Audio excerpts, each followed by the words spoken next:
It was a snowy night when I pulled into the parking lot of the gas station where I worked. I was on the overnight shift from 11 p.m. to 7 a.m. and had been at this job for several months. I really didn't like the job, but finding other work was difficult. And due to certain aspects of my life, night shifts were best for my personal schedule. Still, I went in tired every night and struggled to get through each shift. I parked beside the only other car in the lot, which belonged to my coworker. After relieving him of his shift, he left, and I was alone for the rest of the night. My manager had left a paper on the desk with some tasks, but it didn't look like much and would probably take no more than an hour to complete. I planned to put it off as long as possible to avoid falling asleep once I got really tired. Around midnight, a car pulled into the station. I glanced out the window and saw an old SUV parked by one of the pumps. Since it was snowing outside, not many people were driving around, but it was normal to get a customer every once in a while. I went back to my phone and watched some videos, not paying much attention for about 10 minutes. When I looked back outside, the SUV was still there by the pump. The headlights were off and the doors were closed, looking like they should be pumping gas, but it had been so long. I stood up and got closer to the window, looking down both sides of the building, but nobody was outside. If someone had been in the car for the past 10 minutes with it off, they'd have to be freezing.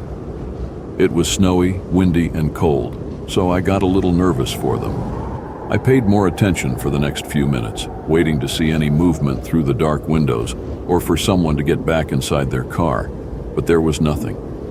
It was like the car was just abandoned next to the pump. After some thought, I put on my jacket and went outside. Immediately, I knew I was right. It was way too cold for anyone to be in there with the car off or for anyone to be outside for more than a few minutes. I rushed over to the car and looked around, then put my face close to the window and tried to look inside. "Hello, anyone in there? Just checking to see if you're okay," I called out. But from what I could see, there wasn't anyone inside. It wasn't easy to see, so someone could have been there, but I was pretty sure there wasn't. Now, even more confused, I backed up and looked around at the empty gas station parking lot before starting to walk back. I noticed shoe prints in the snow going toward the building, not really the front, but kind of off to the side. I looked back and saw that they seemed to come from the car. At this point, I was freezing and didn't want to investigate further without warming up a bit first. Inside, I turned on the small heater next to the counter, putting my hands in front of it to warm them up.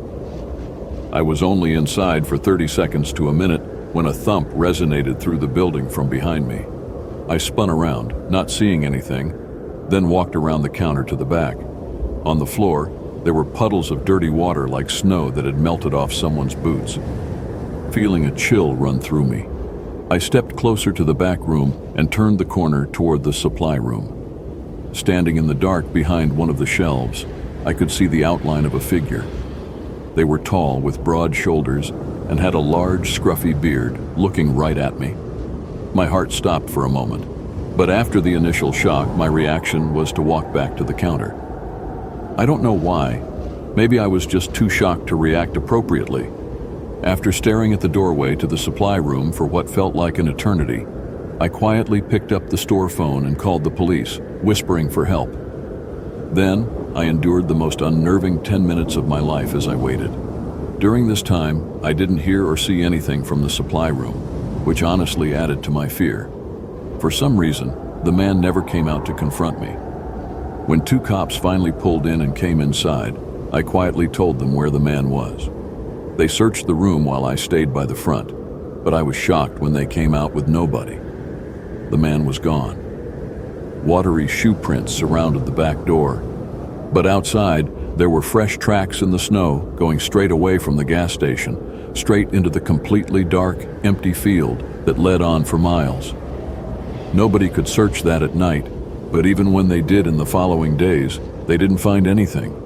The field was huge. He could have gone anywhere. But it was so cold and windy that night that I was almost sure they'd find a body. The SUV was taken in for more information. Somehow, they couldn't find any history of ownership, leaving us with just what we knew from that night. We are still left with just that: who the man was, what he was doing, and where he is now remain unsolved.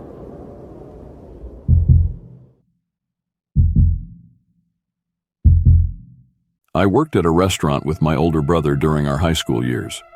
It was a really small restaurant in an outlet shopping center. We were both waiters there, but since the place was small, we often helped out all around, doing dishes, deliveries, or whatever they needed. After just a year of working there, my brother graduated high school and chose to go to college, so he quit, but I kept working there. This happened a few months before I eventually left the job. It was a Friday, so I was working a later shift than I usually did on other weekdays. The restaurant was open until midnight every night, but because of school, I usually never stayed later than 8 or 9 p.m. Anyway, I was scheduled to close this night alongside the manager. Everything was pretty normal, slowing down by 8 p.m.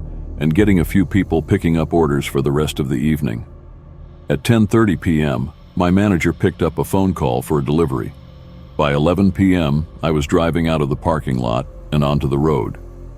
The address I was given on the receipt was just 8 minutes away, but as I drove a couple of minutes down the road, I got a call from my manager. I answered right away, thinking they must have canceled, but apparently the guy called back saying he'd given the wrong address. I had to pull over and write down the new address. I typed in the new street number into the GPS, but right away I knew something was off. It wasn't close at all. It was 25 minutes away in the opposite direction of where I was going. If they had given this address to begin with, the order would have never been accepted. I thought about just going back to the restaurant and telling my manager, knowing he would understand, but I was already out and we had already made the order, so I just started driving. The roads were already pretty empty around town at this time of night, but the further out I drove, the emptier the roads became. I didn't see any more cars for the last 5 minutes of the drive. I was on the far edge of town where most of the buildings and houses turned into grassy fields and trees. When I approached the road with the address, all I could see were a row of houses with all the lights off. As I drove down and past more of the houses, a few of them did have their porch lights on, but it still felt empty. It's worth mentioning that these were not the nicest houses either. They were all single-story box-style homes.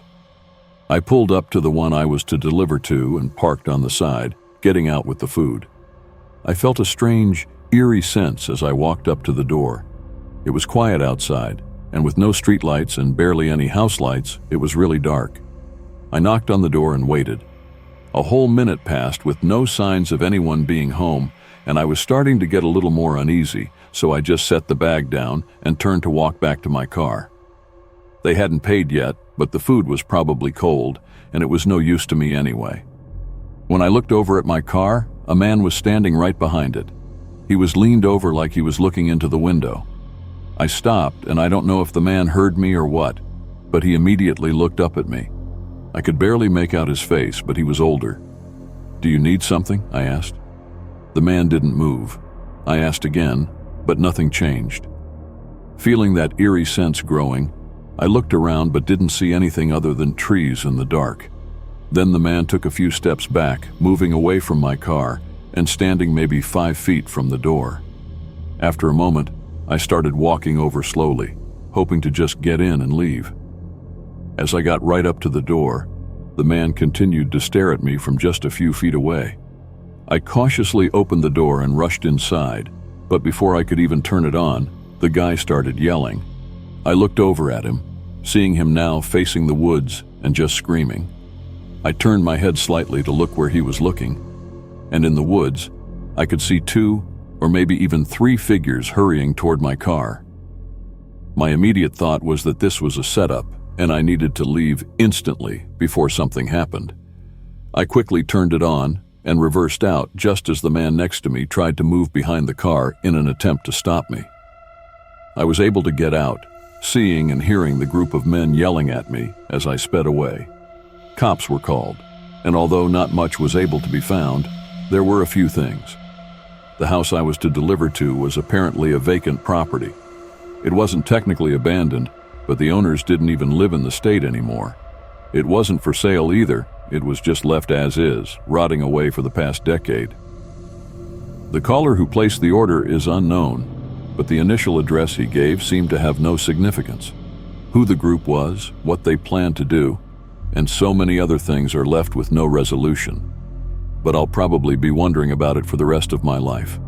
After all, had anything played out even a little bit differently, I may not even be here right now.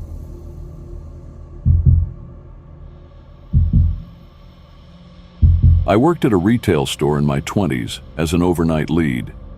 It wasn't one of your regular big chain grocery stores. It was a local place with only about 8 or 9 locations. Most nights, I'd have an overnight stalker to help out, but it wasn't uncommon for me to spend the whole shift alone. Again, it wasn't the biggest store, so it really wasn't a very intense working environment. A lot of the time, I'd find myself working slowly just so I wouldn't run out of things to do. This was one of those nights where I was alone and working at a steady pace. At the beginning of my shift, I loaded up some boxes and moved into the aisles to start stocking. It doesn't take much mental effort, so my mind was elsewhere, just thinking about random things, not really paying any attention. I went through about 3 aisles until a knock at the front entrance made me jump. I almost didn't even realize what it was because I was so spaced out. But once I did, I got really confused. I heard the knock again, loud enough to echo through the store. I walked down to the end of the aisle and looked through the large front windows, seeing a man in a hood standing at the doors. I went up to the other side. "We're closed. We won't be open until 8 a.m., I said through the glass. The man looked at me but didn't say anything. I pointed at the sign on the door. "We're closed, sorry," I repeated. The man continued to look at me for a few seconds, then turned and walked away. I watched him walk until I couldn't see him anymore, but it didn't look like he had parked anywhere. The whole thing was odd, to say the least, but I figured he was just at the wrong place or something. I went back to what I was doing, stocking up the shelves, and eventually forgetting about the man. By 2 a.m., I had gone through half of the aisles and was ready to take my lunch break. I left the boxes where they were and went to the break room on the other end of the building. I was in there for probably a good half hour before I tossed the rest of my lunch and went back to work. I walked through the store and to the end of the aisle I was working on, but just as I looked up, there was a man walking past the other end. He looked like he was just walking across the store, not having noticed me. I froze in place, feeling an instant rush of fear. Now listening intently, I could hear the man's footsteps move toward the side of the building I'd just come from, so I moved into the aisle and hid behind the shelves. The footsteps sounded like they went toward the break room, but just before I left the aisle to try and run and get help, I heard the man rushing out of the room. The footsteps were now sprinting through the store, getting closer and closer. I ran for the other end of the aisle, looking back and seeing the man turn in and start running at me. I ran for the front door, getting my keys out and trying to unlock it with shaky hands. The man appeared at the end of the aisle just as I got it open, and just as I stepped out of the building, I saw a bright flash in the corner of my eye and heard a pop sound that made my ears ring. A gunshot. It was so loud I didn't even know where it landed, but I sprinted for my life around the building. I made it to my car and hid in the back seat as I called 911. From what I know, the man didn't follow me outside. He was gone by the time police made it to the store, but they found the back door to be busted open, along with some heavy tools sitting next to it. The most terrifying of their findings was the hole created by the gunshot, sitting right to the side of the front doors. Why the man broke in and was so aggressive targeting me like that is unknown. From his behavior, the police seemed to think it was some kind of mental breakdown or psychotic break, not having any real reason to target me specifically other than the fact that I was alone. I no longer work there, but I can tell you that for the years following that incident, I was on edge every single night.